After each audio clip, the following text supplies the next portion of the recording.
পুরো নেট দুনিয়া কাঁপানো আমাদের প্রিয় থমাস শেলবির ওয়েব সিরিজ পিকি ব্লাইন্ডার্সের দ্বিতীয় এপিসোড নিয়ে আবারও চলে এলাম। যারা আগের এপিসোডটা দেখোনি তারা এটা দেখার পর আগের এপিসোডটা দেখে আসো, আর যদি চাও পুরো সিজনটাই একসাথে নিয়ে আসতে তাহলে কমেন্টে জানাও, আর মুভি রহস্য চ্যানেলটা সাবস্ক্রাইব করে একটা লাইক করে দাও। তা চলো শুরু করি। দ্বিতীয় এপিসোডের শুরুতেই আমরা দেখতে পাই শেলবি ব্রাদার্সকে। লি ব্রাদার্স নামক গ্যাংয়ের সাথে দেখা করতে টমি এখানে এসেছে একটা রেসিং ঘোড়া নেওয়ার জন্য। তবে সে ঘোড়ার বদলে সে একটা গাড়ি দেওয়ার সিদ্ধান্ত নেয়। এই সিদ্ধান্তে তার বড় ভাই বলে, মানে কি এক ঘোড়ার জন্য তুই আমাদের পরিবারের অ্যান্টিক গাড়িটা দিয়ে দিবি শালা বলদা কোথাকার। এই কথা শুনে লি ব্রাদার্সের হাসতে হাসতে পেট ব্যথা হয়ে যায়, কিন্তু টমির মাথা খারাপ হয়ে যায় তাদের হাসি দেখে। তাই সে বলে, আমার বড় ভাইয়ের উপর তোরা হাসলি কেন বল? এক কথায় দুই কথায়। তারা যখন টমির মাকে হিরো বলে গালি দেয় তখন টমি তার আইকনিক হ্যাট দিয়ে তাদের ফালা করে দেয়। তোমাদের তো আগেই বলেছি এই হ্যাট কোনো অস্ত্রের চেয়েও কম না, কারণ এতে আছে ধারালো সব ব্লেড। এই ব্লেড দিয়ে পুরো গ্যাংকে দফারফা করে দিয়ে ফিরে যায়। এদিকে ইন্সপেক্টর ক্যাম্বেল সব পুলিশদের অর্ডার দেয় শহরের সব বাড়িতে চিরুনি অভিযান চালাতে, কারণ যেভাবেই হোক তাদের হারিয়ে যাওয়া অস্ত্রগুলোর সন্ধান পেতে হবে। সেই অর্ডার অনুসারে পুলিশ পুরো শহরে খুঁজতে থাকে। অ্যাডা ও ফ্রেডি একসাথে ছিল, তাই পুলিশের রেড পড়লে সে অ্যাডাকে অন্য একজনের কাছে রেখে শহর ছেড়ে পালিয়ে যায়। আসলে এই সময়টাই কমিউনিস্টদের প্রতি পুলিশের প্রচন্ড রেস্ট্রিকশন ছিল। কোথাও যদি 3 জনের বেশি কমিউনিস্টকে একসাথে দেখতো তাহলে তাদের সবাইকে ধরে নিয়ে যেত। যাই হোক, অন্যদিকে পুলিশ এসে ফ্রেডির বাড়ি চেক করে, যেখান থেকে একটা প্রেসক্রিপশন পায় যেখানে অ্যাডা শেলবির নাম লেখা ছিল। তখন পুলিশের সন্দেহ হয় তাহলে এই কমিউনিস্ট ফ্রেডির সাথে হয়তো শেলবি পরিবারের খুব ভালো সম্পর্ক আছে। তাই ক্যাম্বেল এবার চলে যায় চার্চে, যেখানে তাদের দেখা হয় আন্টি পলির সাথে। ক্যাম্বেল আন্টিকে হুমকি দিয়ে বলে, আমি জানি আর্থার এই পিকি ব্লাইন্ডার্সের লিডার নয়। যদি নিজেদেরকে বাঁচাতে চাও তাহলে আগামীকাল সকাল 9টায় তোমাদের লিডার থমাসকে আমার সাথে দেখা করতে বলো, অন্যথায় ভয়ানক বিপদে পড়বে শেলবি ফ্যামিলি। অন্যদিকে টমি ইতিমধ্যেই ঘোড়া নিয়ে শহরে ফিরে আসলে সে দেখতে পায় পুলিশ তাদের শহর একদম তছনছ করে দিয়েছে। শহরে সকল লোকের ঘরেই রেড দিয়ে তাদেরকে স্থানান্তর করা হয়েছে।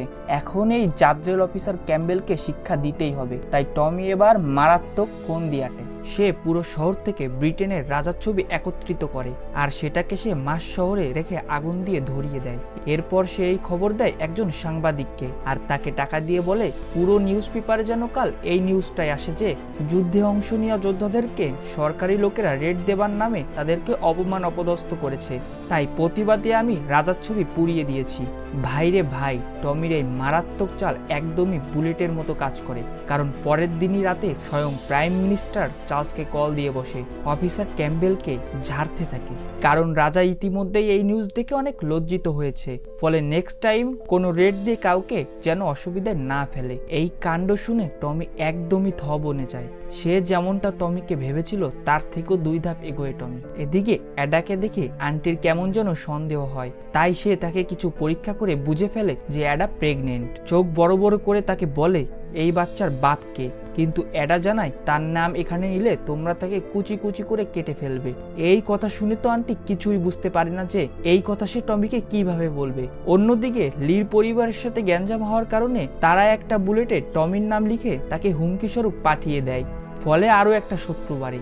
টমি লিদের কাছ থেকে ঘোড়াটি নিয়ে আসার সময় তাদের সাথে গ্রেসের দেখা হয়, আর সে তাকে তার ঘোড়ার রেসে যাওয়ার জন্য প্রস্তাব দেয়। মানে টমির মনেও এই মেয়েটির প্রতি কিছুটা দয়া মায়া হচ্ছে।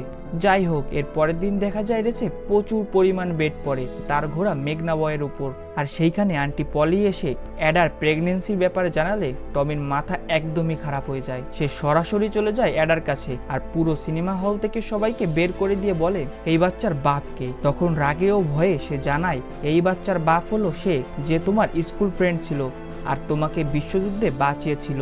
টমি বুঝতে পারে যে ফ্রেডি হলো এই কালপিট। সে গোপনে তার বোনকে ব্যবহার করছে, কিন্তু এখন সে কি করবে তা যেন সে বুঝেই উঠতে পারে না। ইতিমধ্যে রেসের রেজাল্ট চলে আসলে দেখা যায় এবার তার ঘোড়া মেঘনা বয় রেসে হেরে গেছে। তার মানে তার প্ল্যান ঠিকঠাক কাজ করলো না। তবে টমি তার আশেপাশের সবাইকে বেটিং এর টাকা ফিরিয়ে দিয়েছে তার জনপ্রিয়তা ফিরিয়ে আনার জন্য। এরপর এখানে আন্টি পলি এসে তাকে অ্যাডার বিষয়ে নমনীয় হতে বলে, কারণ তার মনে হয়েছে যে ফ্রেডি সত্যিকারেই তাকে ভালোবাসে, কিন্তু টমি সেটা কোনোভাবেই মানতে পারে না। এবার টমি চলে যায় ক্যাম্বেলের কাছে, আর সেখানে গিয়ে সে সরাসরি তাকে একটা অফার দেয়।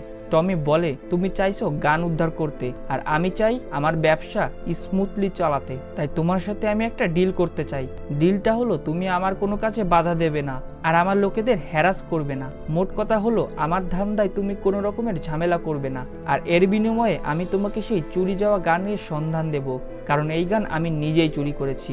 এই কথা শুনে তো ক্যাম্বেলের চোখ চকচক করে ওঠে। সে মন থেকে রাজি না হলেও এই মুহূর্তে সে টমির ডিল ফিরিয়ে দিতে পারে না। ডিল ফাইনাল হয়ে যাওয়ার পর ক্যাম্বেল চলে যায় গ্রেসের কাছে আর তাকে বলে, তুমি যেভাবেই হোক টমিকে নিজের বশে নিয়ে আসো, প্রেম দিয়ে দেহ দিয়ে যেভাবেই হোক তুমি তার অন্তরঙ্গ হয়ে যাও, কারণ এই চুরি যাওয়া গান এখানেই আছে। গ্রেসও সেটাতে রাজি হয়ে যায় আর তারা মিশনে নেমে পড়ে। এদিকে টমি যেই ঘোড়াটা লি পরিবার কাছ থেকে এনেছিল সেটা হঠাৎ রোগাক্রান্ত হয়ে পড়ে, যা দেখে বাকিরা বলতে থাকে যে এটা একটা অভিশপ্ত ঘোড়া, একে ইচ্ছা করে আমাদের কাছে দিয়েছে লিরা, যাতে করে বাকি ঘোড়াগুলো মারা যায়। এটা শুনে টমির মন অনেক খারাপ হয়ে যায় আর তার হাতে কোনো অপশন না থাকার কারণে সে এই ঘোড়াটাকে নিচে গুলি করে হত্যা করে। ঘোড়াটাকে মারার পর টমি প্রচন্ড কষ্ট পায় আর সে চলে যায় গ্রেসের বাড়িতে। সেখানে গ্রেস তাকে সান্ত্বনা দেওয়ার পাশাপাশি তাকে কিছুটা সময়ও দেয়। এরপর টমি তার কাছে একটা গান শুনতে চায়।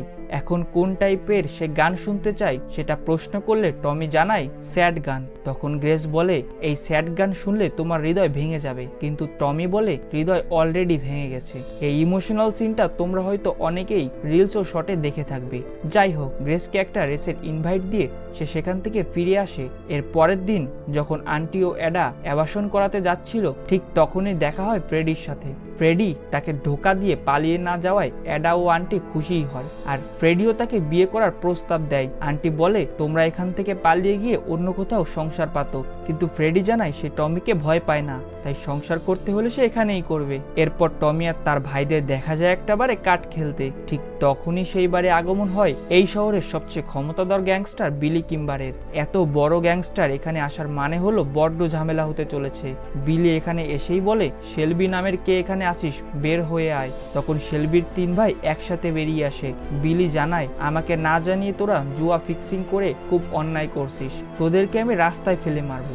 এই বলে সেখান থেকে চলে যেতে চায়, কিন্তু টমি তো অন্য ধাতু দিয়ে তৈরি। সে রেগে না গিয়ে লি ব্রাদার্সের ওই বুলেটটা তার হাতে দিয়ে জানায়, আমি জানি লি ব্রাদার্সের সাথে আপনার ঝামেলা আছে, এমনকি তারাও এখন আপনার শত্রু।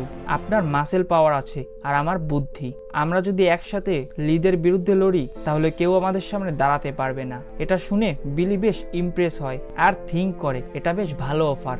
বিলি কিছুটা নমনীয় হলে খুব সরলভাবে টমি তাকে বলে, আমি আপনার সাথে কাজ করতে পেরে নিজেকে ধন্য মনে করছি।